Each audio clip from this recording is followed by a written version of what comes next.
Environment and environment types. आज हम discuss करेंगे हमारे पास इन्वायरमेंट की कौन कौन सी टाइप्स आती हैं। तो सबसे पहले हमारे पास आता है fully observable and partially observable. Fully observable हमारे पास वो इन्वायरमेंट होता है जो हम कंप्लीट देख सकते हैं, उसके हर एक्शन को हम देख सकते हैं। जैसे कि हमारे पास चेस बोर्ड है, चेस बोर्ड हमें कंप्लीट विजिबल होता है कि हम कौन सा मूव ले रहे हैं, हमारे सारे एक्शन हमें दिखाई दे रहे होते हैं। पार्शियली ऑब्जर्वेबल ऐसा इन्वायरमेंट जो हमें कम्प्लीटली विजिबल नहीं होता, ठीक है, उसके एक्शन हमें विजिबल नहीं होते, वो हमारा पार्शली ऑब्जर्वेबल इन्वायरमेंट होता है। इसकी एग्जांपल है जैसे कि हम चोर पुलिस का खेल खेलते हैं, जो चोर है वो कहाँ पे छुपा है ये पुलिस को नहीं पता होता। तो ये हमारा कौन सी एग्जांपल है, ये हमारा पार्शली विजिबल है। अब हमारे पास नेक्स्ट आता है डिटर्मिनिस्टिक वर्सेस स्टोकेस्टिक। नेक्स्ट हमारे पास है डिटर्मिनिस्टिक वर्सेस स्टोकेस्टिक। अब डिटर्मिनिस्टिक क्या होता है हमारे पास? डिटर्मिनिस्टिक होता है कि हमारा जो सेम एक्शन है ना, ऑलवेज सेम रिजल्ट देगा। ये हमारा डिटर्मिनिस्टिक एनवायरनमेंट होता है जिसमें same action same result they always. इसकी एग्जांपल देता हूँ। आप जैसा कि लाइट का बटन प्रेस करते हैं तो लाइट ऑन होती है, ठीक है। आप 100 दफ़ा लाइट का बटन प्रेस करेंगे तो लाइट ही ऑन होगी, ठीक है, फैन ओपन नहीं होगा। वर्सेस स्टोकेस्टिक क्या होता है? स्टोकेस्टिक एनवायरनमेंट वो होता है हमारे पास जिसमें हमारी सेम एक्शन डिफरेंट रिजल्ट्स दे सकता है, जिसकी आउटपुट डिफरेंट हो सकती है। एग्जांपल से समझाता हूँ। जब हम लूडो खेलते हैं उसका जो डाइस है हम सेम वे से रोल करते हैं, बट नंबर कभी 4 आता है, कभी 3 आता है, कभी 6 आता है। इनपुट सेम है, हम सेम तरीके से उसको डाइस करते हैं, बट हमारे जो रिजल्ट्स है वो डिफरेंट है, तो वो हमारे पास स्टोकेस्टिक होता है। नेक्स्ट है हमारे पास एपिसोडिक वर्सेस सिक्वेंशियल। एपिसोडिक क्या होता है? जो एपिसोडिक होता है इसमें हमारी जो एक्शन है ना वो प्रीवियस एक्शन के ऊपर डिपेंड नहीं करता। हमारा जो रिजल्ट है वो प्रीवियस एक्शन के ऊपर डिपेंड नहीं करता। एग्जांपल से समझाता हूँ। जैसे कि आज मैं 100 बंदा का जॉब इंटरव्यू लेता हूँ तो वो तमाम एक दूसरे से इंडिपेंडेंट है।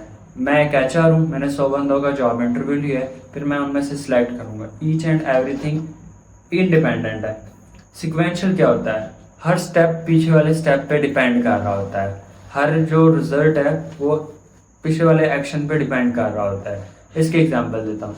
जैसे कि जब हम कोई गेम खेलते हैं तो कभी ऐसा हुआ है हम स्टेज 1 2 3 के बाद डायरेक्ट 100 पे चले जाएं? नहीं, वो सिक्वेंशियल होता है, ठीक है। ऐसा इन्वायरमेंट जिसमें हमारा एक्शन जो है प्रीवियस स्टेट पे डिपेंड करे तो वो हमारे पास सिक्वेंशियल होता है। नेक्स्ट है हमारे पास static versus dynamic. Static environment वो होता है जो हमारे पास चेंज नहीं होता। इसकी मैं एग्जांपल देता हूँ। जैसा कि लूडो गेम है, ठीक है, उसका बोर्ड है, वो हमारे पास चेंज नहीं होता, सेम ही रहता है, ठीक है। डायनामिक इन्वायरमेंट वो होता है जो चेंज होता रहा है। जैसा कि अब सेल्फ ड्राइविंग कार है, उसका इन्वायरमेंट क्या है, ठीक है, उसके इन्वायरमेंट में नई गाड़ियाँ आ रही है, नई गाड़ियाँ जा रही हैं, ठीक है, दूसरे ऑब्जेक्ट्स आ रहे हैं, वहाँ पे हमारा इन्वायरमेंट चेंज हो रहा है, तो वो हमारे पास डायनेमिक इन्वायरमेंट है। Discrete versus continuous.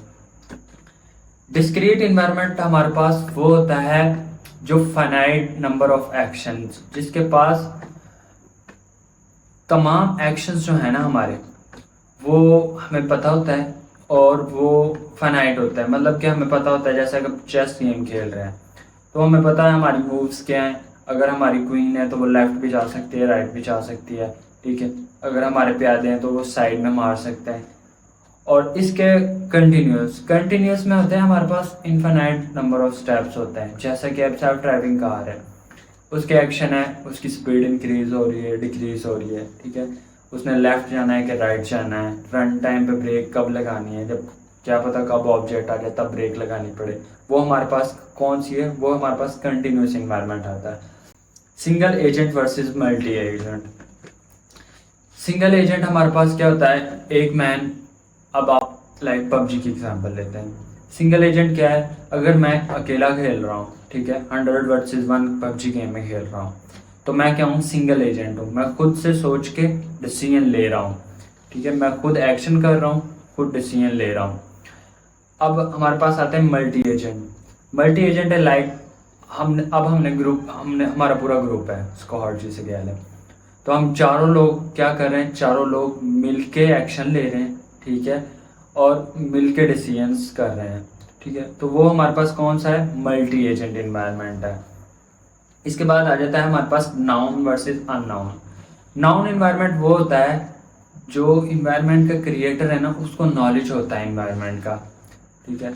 और अननाउन इन्वायरमेंट वो इन्वायरमेंट होता है, ठीक है, जो क्रिएटर है ना उसको नॉलेज नहीं होता इन्वायरमेंट के बारे में, ठीक है। इसकी एग्जांपल ले लेते हैं।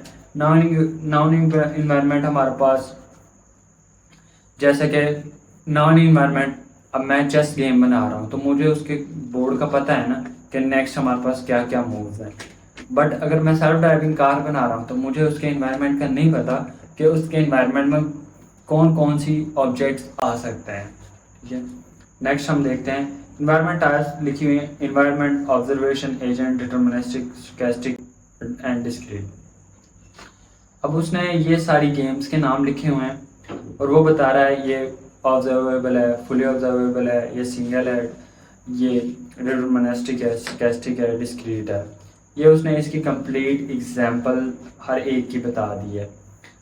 आपने इसके सिर्फ कॉन्सेप्ट को समझ लेना है, ठीक है, इसमें याद करने वाली कोई चीज़ नहीं है। और इंशाल्लाह मिलते हैं नेक्स्ट वीडियो में। Thank you.